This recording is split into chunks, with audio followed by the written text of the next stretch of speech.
15 years ago, I had a true blue conversion experience after having witnessed a miracle. I gave my life over to serving Jesus and serving his people, but I didn't know which denomination I was supposed to serve through.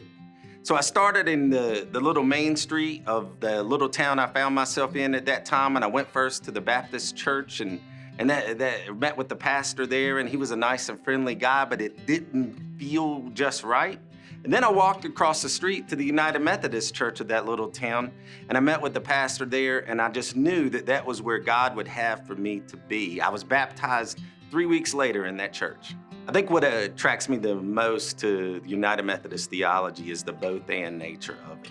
We're committed to loving God and loving our neighbor. We are committed to loving God through things like prayer and worship, and we're committed to loving our neighbor through things like feeding ministries and clothing closets. And we're going out and loving our neighbor through building relationships with our neighbors through things like feeding ministries and clothing closets and such. I feel like the United Methodist Church is unique in that connectivity, that connection, the big tent of the church. And I feel like that's particularly helpful when persons such as me are starting or being a part of leading new ministries such as this, knowing that I have brothers and sisters in Christ through this great big connection, through this great big tent, who I can lean upon and ask questions from and learn from, and who have offered to support me through this. So it's a great asset.